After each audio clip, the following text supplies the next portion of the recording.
what a small world, guys. So I'm in Parksville right now. Came up to a light, and this gentleman beside me, I actually let him into traffic, and then all of a sudden the window comes down. I thought he was just gonna say thanks, nice rig or something. He goes, oh, I didn't know you're still in town. I'm looking at him, and of course he definitely saw by my face. I'm like, who the hell? He goes, Pathfinder. He goes, I met you in Pathfinder. He goes, are you there heading there now? I says, yeah, actually I am heading there right now. He goes, well, he said, I might meet you over there. So that is a small world. Obviously he still watches my videos. Isn't that a small world, guys?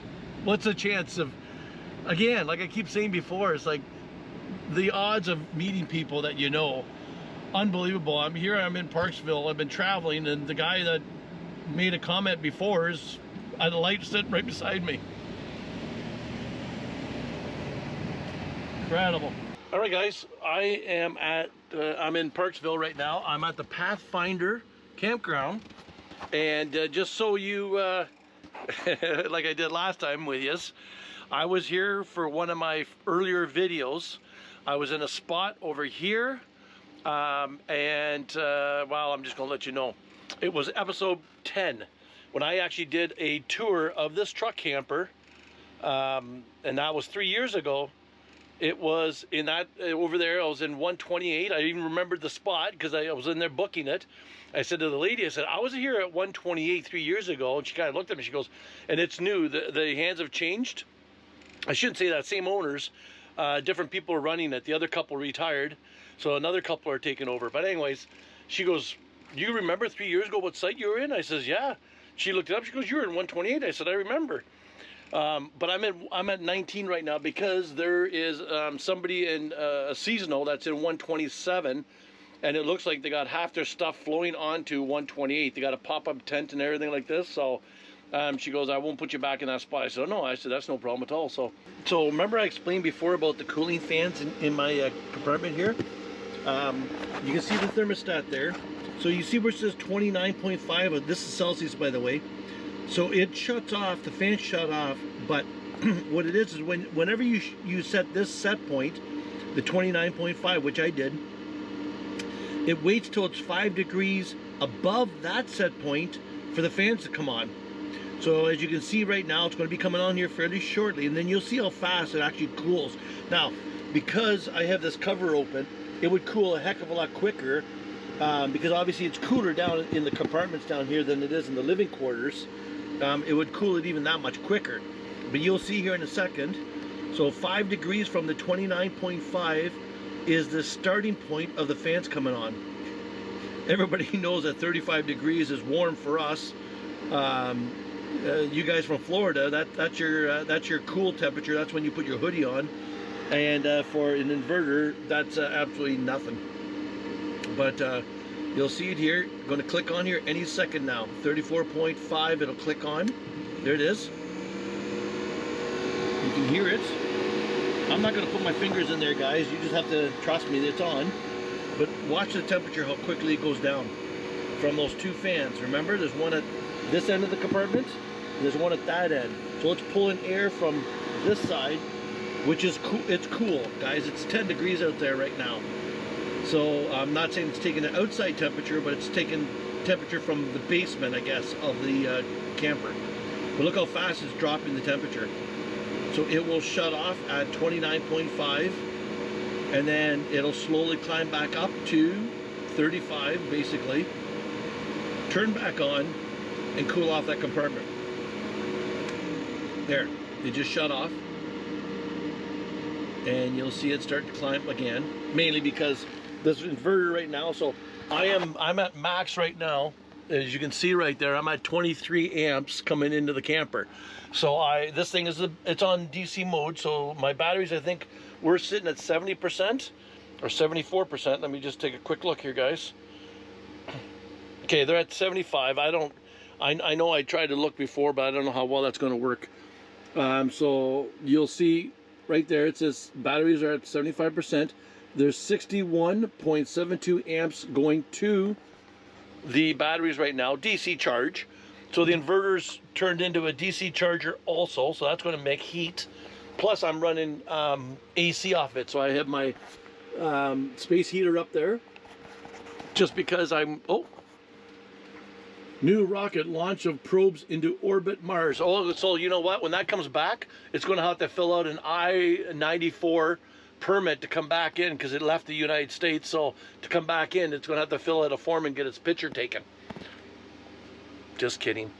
So anyways, yeah, so that's where the heat's coming from. But I mean, 35 degrees is not hot. But I just wanted to make sure that it always kept this compartment, you know, at a decent temperature. Obviously 35 degrees is like not even it. So like I said, on the operating specs of this inverter, I don't know what it said for the coldest temperatures it can operate, but the max is 60 degrees Celsius. And at 35, the fans kick in. Oh, here we go again. 34.3. So at 34.5 is when the fans kick in, because it's 5 degrees different from the set point of 29.5 degrees. So at 35 degrees, oh, there we go. So at 35 degrees, which is 95 degrees Fahrenheit. Is it warm? Yeah, but it's not undoable. So, especially for a machine. Maybe warm for us, but not for that thing. So anyways, guys, I started this plugging in. I thought, well, I know I explained it. I just wanted to show you what exactly happens. So, sorry for... honestly, for a lot of people, they're probably like, yeah, whatever. And there's some people might be interested in this, and that's why I'm doing it, guys. So, there we are, 29.8, 29.6, and at 29. There, it shut off. Sorry, guys. This booster, of course, we're using the forward fins as well, plus some of our reaction control system to, as well as the gimbling on the vehicle engines to turn the rocket accordingly. On here it starts to tilt down. Now halfway in the flight. Fuel smoke says produced systems continue to look good.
Unbelievable. Did you see how that thing was actually centered perfectly on that barge? I call it a barge, whatever it is. I mean, look how everybody is pumped.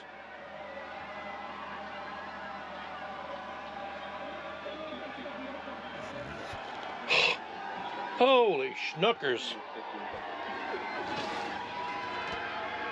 Hats off, guys. Wow.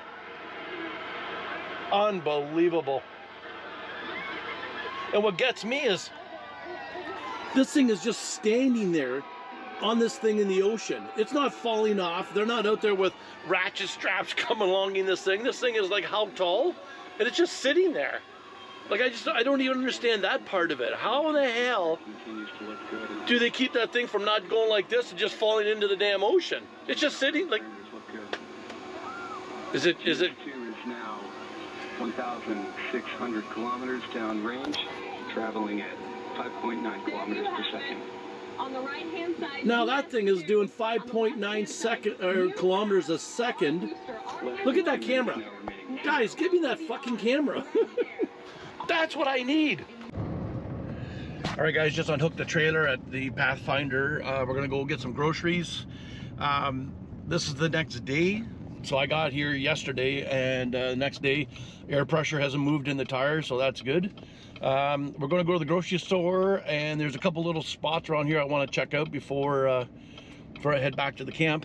I booked it for 5 days, so just to let you know, today is Friday. So you got the video, or it took me a little bit to upload the video. So I usually try to have them uploaded and ready to go by midnight Friday morning, but I don't think I did this one until it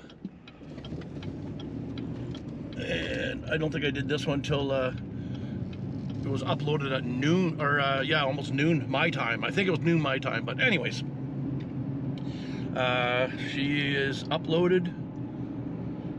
Kind of overcast. It's saying it's 10 degrees, so what is that, 50? And it's not raining. There's a couple drops, but nothing major.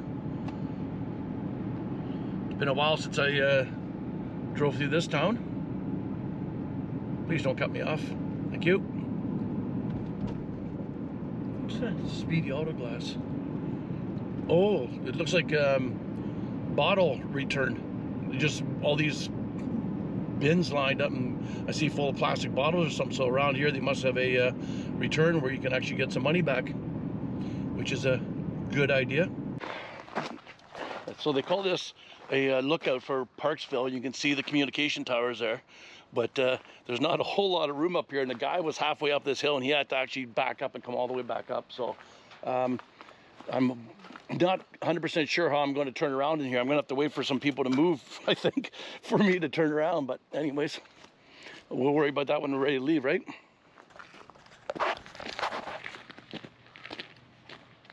Yeah, you can even see smoke way over there. Wow, guys, look at that view. Holy smokers.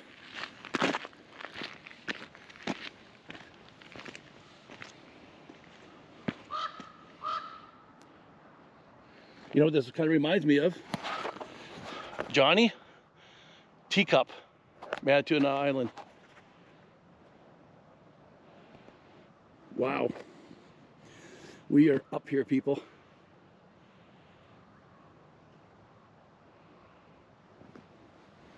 I think the drone would have been a good idea. Yeah, you definitely don't want to get too close to the edge there, especially with all the moss and little wee pebbles and stuff.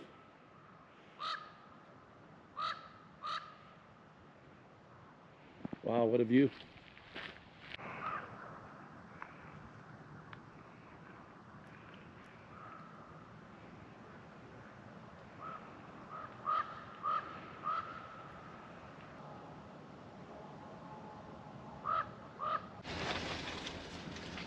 Well, we managed to turn around. It wasn't too bad. Those three vehicles up here, in the middle one moved, so I was able to back up between where they were parked. But I'll tell you something, there's some pretty nice places up on this hill. But as you can see the steepness here, I would not want to have to go down here if it's icy roads, because it could be kind of interesting. I don't want to waste too much time on this hill, because that's basically the guy in the Dodge right about here. He had to back all the way up to the top. So if somebody's coming up now,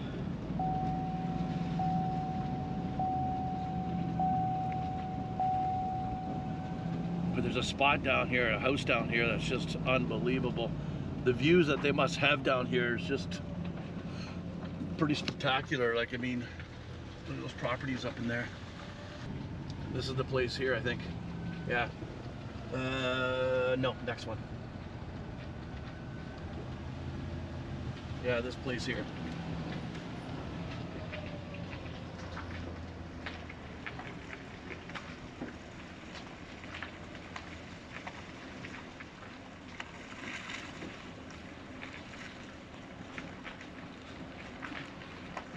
What a spot.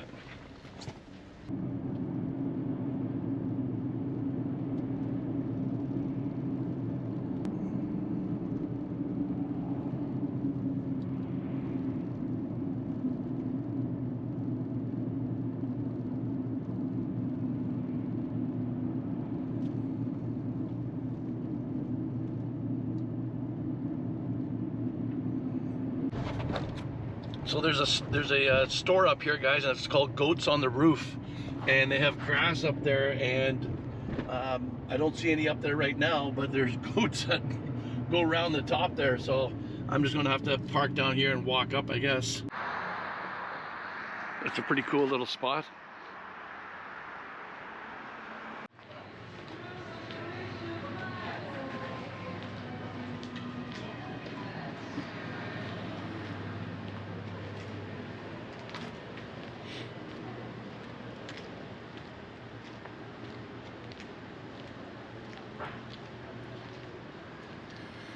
The restaurant here, but they're closed obviously for the season.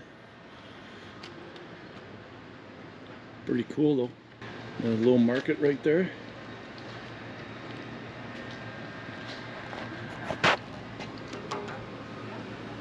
Resin.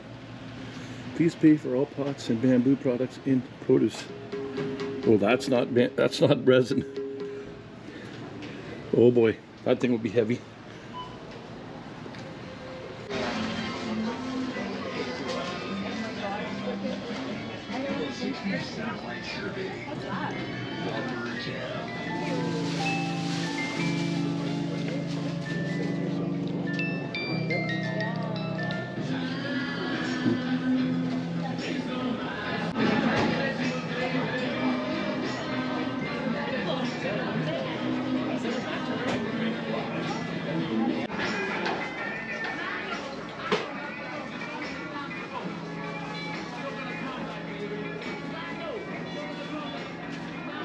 Well, guys, an accident happened right in front of me. I came into this Petro Canada, and when I was at the pumps here, all of a sudden I hear this screech and bang, and now we have two vehicles in the ditch, the fire trucks, the ambulance. Hopefully everybody's all right. Yeah, it looks like they hit pretty good. And I came from this direction over in this side, guys. I came from over here, and that's where the accident happened. And that was like 4 minutes ago. Wow, whatever it takes, however long it takes to catch or fill up my tank. But I'm just amazed how quick everybody got here. Like I heard a crack, and before my tank was full, the ambulance was first on, and then the fire truck was right behind it. Now I see a tow truck here, so I'm just assuming that somebody cut in front to turn into here, and the car coming the other way hit it. I heard it though. It was pretty loud. I'm just gonna grab some groceries here, and last night, oh, there's a kayaker out on the river. Last night here at the campground at the Pathfinder, and we're just going to probably hang around Parksville here for a little bit. There's a couple things I want to pick up and do. What I might end up doing is Rath Trevor Provincial Park. I might get a spot there. I just find those campsites out there a little bit bigger, and you're more secluded. So if I'm going to do something around the camper or the trailer or do whatever, I kind of like being out there rather than being in a campground where there's somebody 10 feet away from you. It's nice to plug in, don't get me wrong, and that's why I went. It's a really nice campground, but I'm not really much of a campground guy, but I wanted to plug in. I wanted to get, well, you can get your fresh water, then you can get your heat in there and stuff like that. So that's kind of the reason why I did it. But anyways,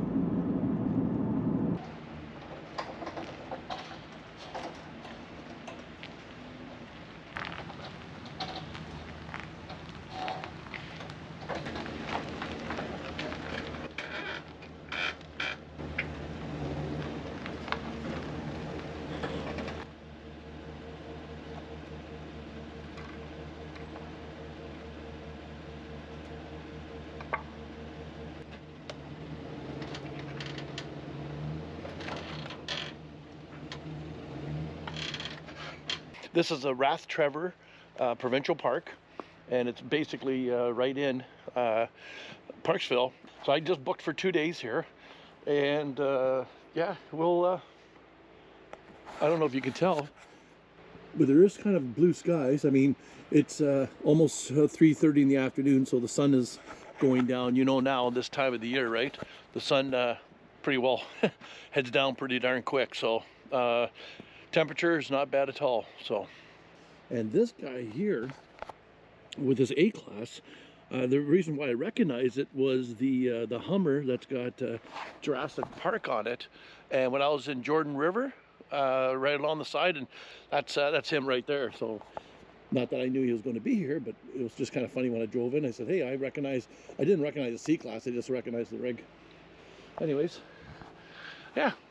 So we are going to, I'm not sure what I'm going to have for supper tonight. I was thinking about just doing, I don't know, might put something on the barbecue, but we'll see.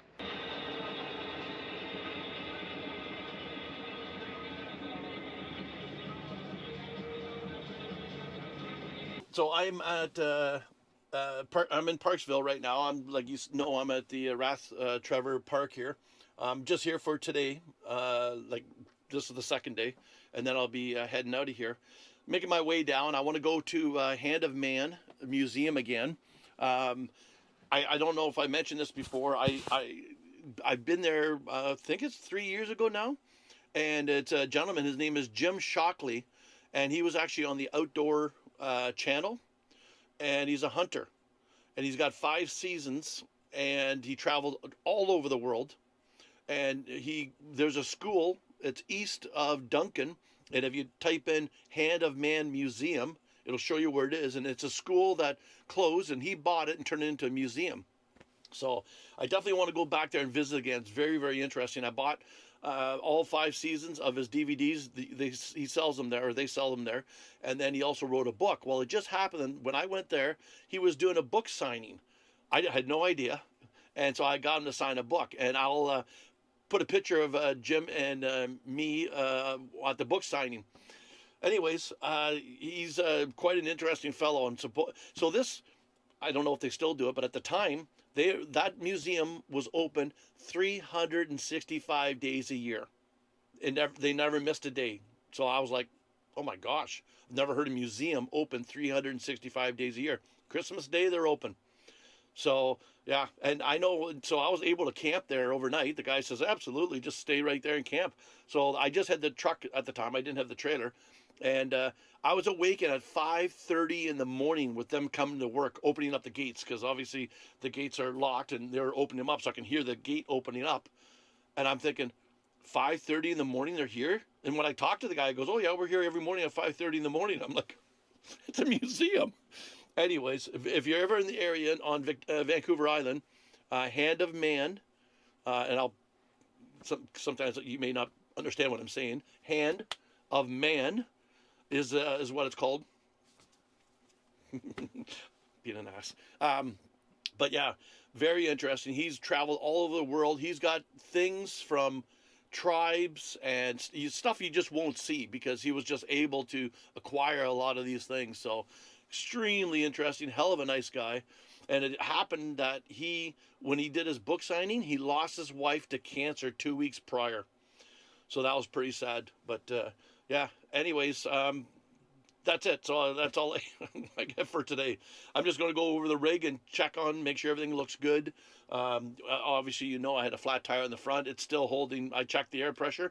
It's still so I'm supposed to leave it at 80 pounds is what I tried, but I put 82 pounds in there, and it's sitting at 82 pounds. So that's good news, because my luck in tires.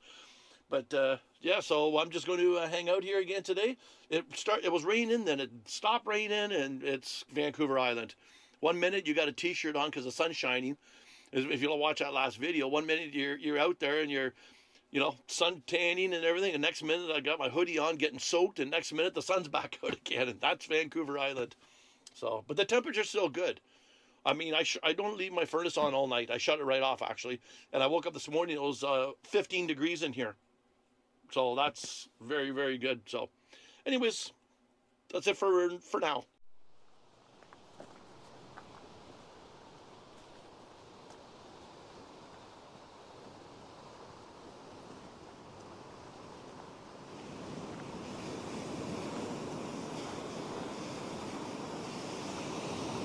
So even though it's fairly breezy, which you can just probably tell by the waves. The temperature is unbelievable. Like I'm actually, all I have is a t-shirt under the hoodie. I'm just ready to take this hoodie off. It's that nice out. Those cool waves though. It seems like the waves are even bigger around this corner.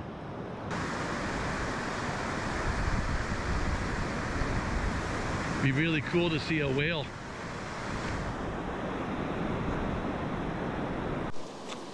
So one thing that's very prominent is the purple shells. Like, it's very much purple. I don't know whether the GoPro is going to pick it up or not, but it's definitely very prominent that it's purple is the main color. Oh, crab leg. But yeah, I'm not sure if you guys can actually see purple, but it's all over here, purple shells. There's kind of an example of these purple shells. But there's like a whole slew of them.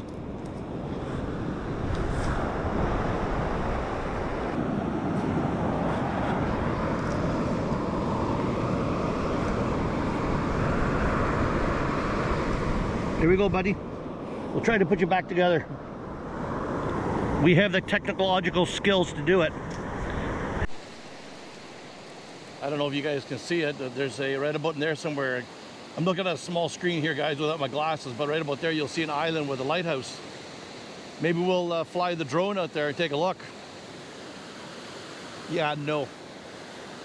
If you watched that other couple videos ago, you would have known that I barely got the drone back to shore. And I'll guarantee you that's probably 3.5 miles like that other flight was, and I barely made it back. So no, we're not going to pull that one off for a while. So there was something I wanted to mention to you guys in case there was some questions about it. I was probably offshore about 1,000 feet when the drone said low battery and it wanted to land. And at that point I had about 10% battery left. The reason why it automatically wants to land, and no, it doesn't know that I'm over water, of course, but it wants to land so that way the GPS still stays on, the battery still stays on. Because if it landed at 0%, let's say you're out flying in a hayfield or whatever and it lands and the battery just lands at 0%, your Find My Drone on my controller will not work because you obviously need power on the drone. So that's why it'll always try to land with some battery left over. That way it'll just keep blinking, and basically using the drone, you can actually follow the GPS on the drone and walk right up to the drone. Now, it was last year when Dan and I were out on some logging roads. Remember I had to go get the drone? It went down in a swampy area, and that's how I actually found it. I was probably, I'm gonna say, 1.5 kilometers away from the drone. If you watch that video, I was crossing swamps and everything. I don't even know what the video is called. The only reason why I was able to pinpoint where it landed was because it said, Find My Drone. And of course, once you get close to your drone, you can actually hit a button and it'll actually beep. So you can say, oh, it's right over here. Like if you're within about 200 feet of it, you can actually hear it beeping. Of course, I did that, and then as I got closer, the red and green lights were still flashing on the wings or the arms of the drone. So that's why it wants to land, even though I still had 10%. Well, obviously, I'm not going to land it out there because guaranteed, obvious. So that's why I kept pushing it up and saying, no, no, no, I don't care. You better get the hell back to shore, which, you know, I did get it back because you saw the footage. And most of you probably would have already realized that if you saw the footage of the drone, I must have got it back. But I didn't know that at the time, just to let you guys know. I was panicking big time. Just look at the size of this log. I mean, obviously it's only half here, but my God, this thing would have been a monster.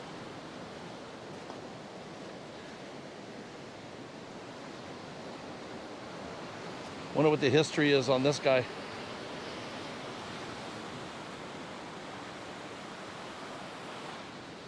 What was the size of that thing?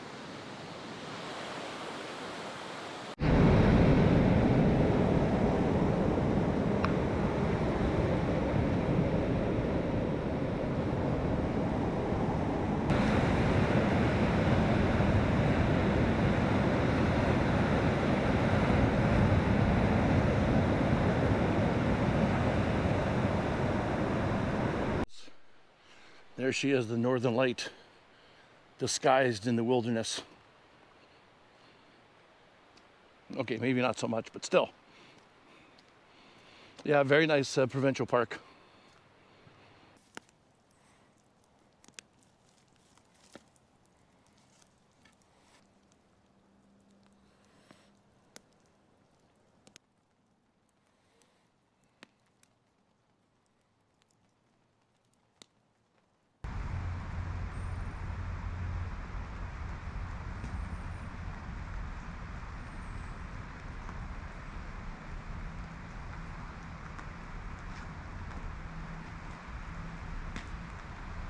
Well, we're back to Vancouver Island weather. It started raining, so I brought my awning out here just to protect everything under here, which includes me. And I got a fire going. So yeah, we're going to just cook some sausages on the fork. So the old barbecue fork here, which I haven't used in, whoops, I haven't used this thing in probably maybe a year. So I was going to actually put them on the barbecue, and I thought, well, if I'm going to make a fire, I might as well actually cook it on the old fire here. So, but anyways, yeah. So she's raining. Still gorgeous out here. Like, I mean, I just love, I love the island. So in case you're new to the channel, there's the rig.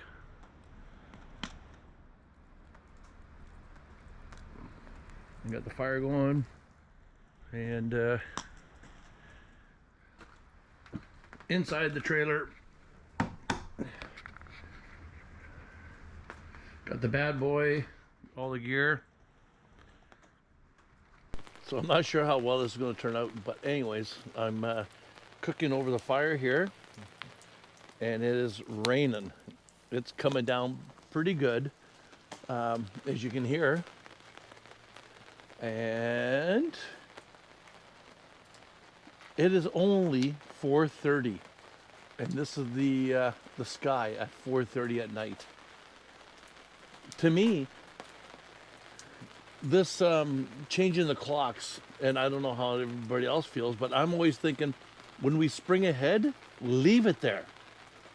Don't drop it back to make it feel like worse than it is. So I think in the spring, when it springs ahead, then that's where we should stay. We shouldn't actually do this, because why do you want it this dark, and it's like 4:30 at night and it's black? I mean, I don't know. That's just my opinion, which probably doesn't amount to a whole lot, but anyways, guys, so I'm just going to I got a couple sausages on the fire out there. When I am not soaked, I come back and forth. It's raining pretty good. Okay, guys, problems again with the trailer hitch. If you can see, that pipe is bending upwards, and she's cracked again. So I'm pretty well done with this hitch. The trailer is only 6,800 pounds, and it's cracking that thing. And so I'm going to, there's a Galaxy RV, I believe. It's only like 4 minutes away. I just got off the phone with the guy. They have a Curtis hitch. I'm not, like, don't get me wrong, Curtis to me is, I'm not saying they're not good, but I just believe that they're just not the best quality out there. But he's got a good one, he says. He's had no complaints. He says it works good. He said it's, I believe he said it's rated for 9,000 pounds. So this trailer is 6,800 pounds.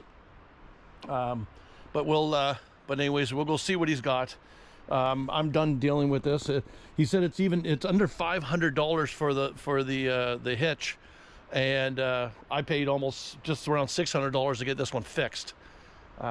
Anyways, yeah, I'm getting to a point where I'm done working with this thing. It was brand new when I bought it, and I don't know how long it's going to be on the market for, because I heard there's other people with problems with their hitches too. So anyways, we'll take it from there, and I'll let you know how it goes.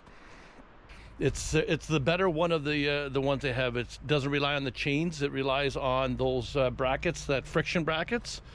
So it kind of does the weight distribution and the sway at the same time. And I believe he said the price on it was like, it was just under 500 bucks. So for almost the same price of me just getting that hitch fixed is what a whole new distribution is going to take. And I'm just getting to a point where I don't think it's a good hitch, just to be honest. They use a hollow tube. Well, any weight distribution hitch I've ever seen, even this Curtis one, is a solid 2-inch that goes in your receiver. And it just looks like a better quality. Okay guys, I'm just leaving Rath Trevor. It is 8 o'clock in the morning here. I'm heading over to Galaxy RV to get this new hitch. They open at 8:30, so I got some garbage to drop off and I'm gonna head over there. Dan actually showed up here. Yeah, he called me about noon and said, hey, I'm gonna come out and get him. There's Dan right there across the road. Pretty cool. Yeah, so we had a fire last night. Had supper. I cooked supper for us, and his friend of his is actually fishing near Hornby Island, and we're supposed to, they invited me to go out there. Dan's heading out there, and then I'm just going to get the address from Dan and meet him out there, so that's kind of cool. Anyways guys, you're going to have to wait till the next episode to see this new hitch, so we'll continue this on the next episode. As usual guys, be good, be kind, be careful. We're going to see you down the road. Bye-bye. I think it's time for me to go. Burn all bridges, all I know, I got lost along the way.